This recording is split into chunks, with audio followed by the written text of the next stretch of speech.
Yeah. I think social media can play a huge role in terms of deceiving us and our identity.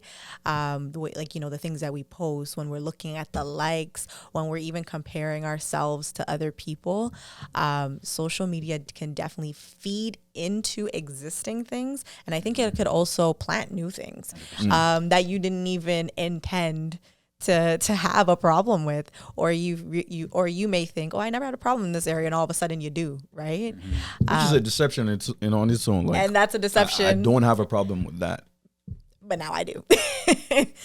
Right? So I think social media is one of those things that I think we should all be very careful with, and our usage of it. Take breaks. Like, I think that's something to really be cautious about, because it's an easy form for us, or an easy place for us to be very deceived. I definitely feel that way.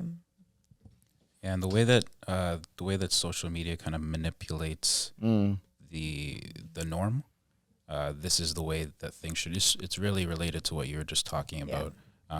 This is the way your life should be. Right. This is what it takes to be happy. These are the things you need to do. Yeah. Even if you look at the way that a lot of the creators on social media, the ones that are getting bigger and bigger, they're all doing the same thing. So there's a level of it's like it's an agenda, right? They're all kind of doing. It kind of looks very similar if you go across the spectrum. So now there's these viewers looking at all these creators saying, okay, maybe this is the next thing I need to do, as opposed to allowing the Lord to tell you the next thing that you need to do. So in your last podcast, you said this walk is not linear. Your walk with God is not linear. You watched that? I sure did. You bet I did.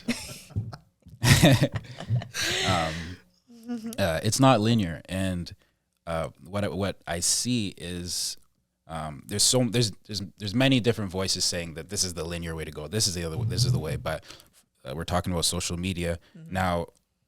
As young as 10 years old, we're being told this is the linear path that we ought to take. Yeah. This makes sense. 1 + 1 + 1 + 1 + 1 = 6. I don't know how many ones I just said, but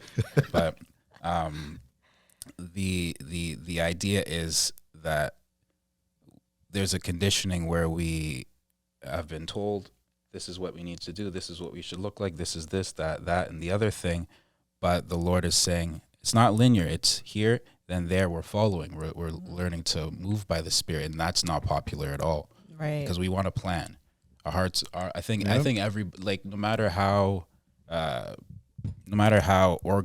organized or disorganized of a person you are, every heart wants a plan. Yes. Every person feels much more comfortable with a plan. I don't care what you say. If you're a scattered mind person, you want to plan. You want to plan because even in your scattered mind, you're making a plan, no matter how scattered it may be. That's right. Yeah. Right.